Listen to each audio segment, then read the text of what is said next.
Chicken খেতে বড় থেকে ছোট সকলেই আমরা কিন্তু ভীষণ ভালোবাসি। তবে একঘেয়ে চিকেনের রেসিপি ছেড়ে দিয়ে আজকে একদম অন্যরকম পদ্ধতিতে এই রেসিপিটা তোমরা বানিয়ে নিতে পারবে।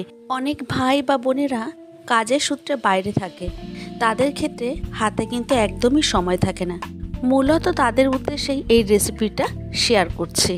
ব্যাচেলার চিকেন কারি রেসিপি, কোনো রকম ঝামেলা ছাড়াই হাতে মেখে মাত্র 20 থেকে 25 মিনিটেই রান্না করে নিতে পারবে। তাহলে চলো দেরি কেন, রেসিপিটা এবার শুরু করি। নমস্কার বন্ধুরা, বানিস ফুড প্যাশন চ্যানেলে আবার একটা নতুন পর্বে তোমাদের সবাইকে স্বাগত জানাচ্ছি। চিকেনের এই রেসিপিটা করার জন্য এখানে 750 থেকে 800 গ্রামের মতো চিকেন খুব ভালো করে ধুয়ে নিয়েছি। এখানে উইথ বোন চিকেন আছে। এই রেসিপিটা করার জন্য আমি এখানে 2টো আলু ব্যবহার করব। তোমরা চাইলে আলুটাকে স্কিপ করতে পারো। এরপর আলুটাকে ঠিক এই রকমভাবে একটা পিলারের সাহায্যে খুব ভালো করে খোসাটাকে ছাড়িয়ে নিচ্ছি। একই রকমভাবে আমি 2টো আলুই ভালো করে খোসা ছাড়িয়ে নিয়ে ঠিক এই রকমভাবে একটা নাইফের সাহায্যে আমি অর্ধেক করে কেটে নিচ্ছি। আলুগুলিকে অর্ধেক করে কেটে নেওয়ার পর তারও অর্ধেক আমি কেটে নেব।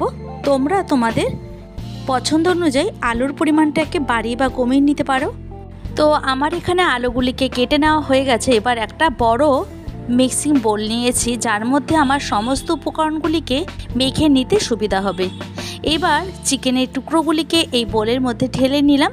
এরপর আমি এর মধ্যে কেটে রাখা আলুগুলিকে কেটে ধুয়ে রেখেছি, সেই আলুগুলিকে এর মধ্যে দিয়ে দিলাম। এরপর দিয়ে দিচ্ছি এর মধ্যে প্রায় 50 গ্রামের মতো টক দই, দিচ্ছি এর মধ্যে হলুদ গুঁড়ো পরিমাণ মতো। এরপর দিয়ে দেবো এর মধ্যে 1 টিস্পুন ভর্তি করে জিরের গুঁড়ো, ধনের গুঁড়ো দিয়ে দিচ্ছি প্রায় 1 টিস্পুনের মতো। অ্যাড করছি কালারের জন্য কাশ্মীরি রেড চিলি পাউডার। এরপর দিয়ে দিচ্ছি তেজপাতা 2টো, আমি মাঝখান থেকে ছিঁড়ে ব্যবহার করছি। দিচ্ছি এর মধ্যে 2 টিস্পুনের মতো ভর্তি করে রসুনের পেস্ট হিসেবে 1 টেবিল চামচের মতো। এরপর আদা বাটা দিয়ে দিচ্ছি, লঙ্কা বাটা পরিমাণ মতো দিয়ে দিলাম, ঝালটা একদম তোমাদের চয়েস। এবার এর মধ্যে দিয়ে দিচ্ছি টেস্ট অনুযায়ী নুন।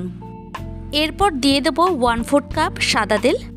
তোমরা তোমাদের পছন্দ অনুযায়ী যে কোনো তেল ব্যবহার করতে পারো, সর্ষে তেলেও রান্নাটি করতে পারো। এখানে দিয়ে দিচ্ছি 1 বাটির মতো ভর্তি করে পেঁয়াজ, 2.5 খানার মতো পেঁয়াজ আছে। মিডিয়াম সাইজের পেঁয়াজ আমি এখানে ব্যবহার করেছি। এখানে সমস্ত উপকরণগুলিকে এখন হাতে সময় নিয়ে আমি মেখে নেব। যত ভালো করে মাখা যাবে চিকেনটাকে, এর মধ্যে সমস্ত মশলা এবং নুন ঠিকমতো ঢুকে যাবে। আমি এখানে 6 থেকে 7 মিনিটের মতো খুব ভালো করে মেখে নিয়েছি। এইভাবে যদি তোমরাও তৈরি করো, অন্য রকম লাগবে চিকেনটা খেতে। এবার একদম শেষে আমি লেবু ব্যবহার করছি। আমি কারণটা বলে দিচ্ছি, লেবুটা ব্যবহার করাতে চিকেনগুলি কিন্তু ভেঙে যাবে না, আর চিকেনের যে একটা গন্ধ সেটাও কিন্তু আর পাবে না। তো এইভাবে সমস্ত কিছু খুব ভালো করে মেখে নিয়েছি। এবার রেখে দেবো এটা 20 মিনিটের জন্য। তোমাদের হাতে যদি সময় থাকে সেক্ষেত্রে 1 ঘন্টাও রেখে দিতে পারো, তবে রান্নাটি করতে এরপরে কিন্তু একদমই সময় লাগবে না। এরপর আমি এর মধ্যে দিয়ে দিচ্ছি একটা টমেটোটাকে ছোট ছোট পিস করে কেটে নিচ্ছি। তোমরা চাইলে এখানে টমেটোর পেস্টও ব্যবহার করতে পারো, তবে আমি ছোট ছোট টুকরো করে কেটে নেব। দেখো আমার এগুলি কাটা হয়ে গেছে। এখন আমি চিকেনের মধ্যে ঢেলে নিলাম। এখন আবারও সমস্ত উপকরণগুলিকে ভালো করে মিশিয়ে নেব, কারণ এটা আমি আগে দিতেই ভুলে গেছিলাম, তাই শেষে ব্যবহার করছি। আরও প্রায় 2 মিনিটের মতো মেখে নিয়ে আমি এবার রেস্টিং পিরিয়ডে রেখে দেব 20 থেকে 30 মিনিটের জন্য। ফিরে এলাম প্রায় 30 মিনিট পর। এরপর গ্যাসের ওপর একটা কড়াই খুব ভালো মতো গরম করে নিয়ে এর মধ্যে দিয়ে দিলাম পরিমাণ মতো সর্ষে তেল। তেলটা এখানে গরম হয়ে যাওয়ার পর একটা স্টার অ্যানিস ফোড়নে দিয়ে দিচ্ছি। খুবই সামান্য জয়িত্রী আমি হাতের মধ্যে ঘষে নিয়ে ভেঙে ভেঙে আমি এই তেলের মধ্যে ছেড়ে দিলাম। এখান থেকে খুব সুন্দর একটা ফ্লেভার বেরোবে। এরপর আমি এর মধ্যে দিয়ে দিচ্ছি গোটা জিরে, খুবই সামান্য।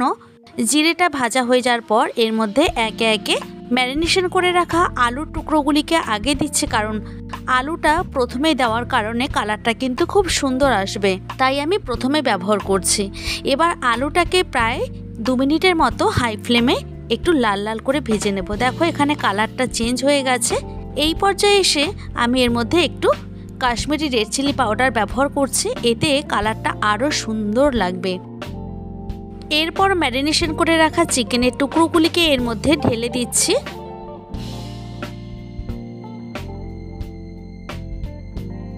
এখন ভালো করে কষিয়ে নিতে হবে। প্রায় আমি 10 মিনিটের মতো এইভাবে লো ফ্লেমে চিকেনটাকে ভালো করে কষিয়ে নেব। আর এইভাবে কষাতে কষাতে চিকেন এবং আলুটা সুসিদ্ধ হয়ে যাবে। তেলের পরিমাণটা আগেও আমি ব্যবহার করেছিলাম, মানে চিকেন ম্যারিনেশনের সময় 1/4 কাপ ব্যবহার করেছি। তাই সেক্ষেত্রে তেলের পরিমাণটাকে তোমরা তোমাদের পছন্দ অনুযায়ী বাড়িয়ে বা কমিয়ে নিতে পারো। এভাবেই রেখে দেব। এবার একটা লিড চাপা দিয়ে দিচ্ছি। প্রায় 10 মিনিট পর ফিরে এসে লিডটাকে তুলে নিয়ে আবারও খুব ভালো করে নাড়াচাড়া করে নেব। এখানে যেহেতু লিডটা চাপা দিয়েছিলাম আর সেখানে চিকেন থেকে কিন্তু অনেকটাই জল বেরিয়েছে, আমি এখানে এখন পর্যন্ত জল ব্যবহার করিনি।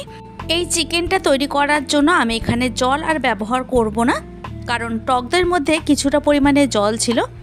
এখানে চিকেনটাকে এইভাবে ঢাকনা চাপা দিয়ে দিয়ে গ্যাসের ফ্লেমটাকে একদম কমিয়ে রেখে রান্না করে নিতে হবে।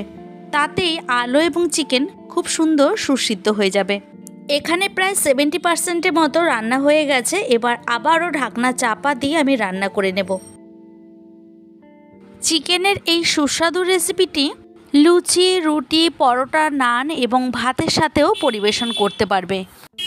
হাতে একদম কম সময় থাকলে তোমরা ঝটপট বানিয়ে নিতে পারবে।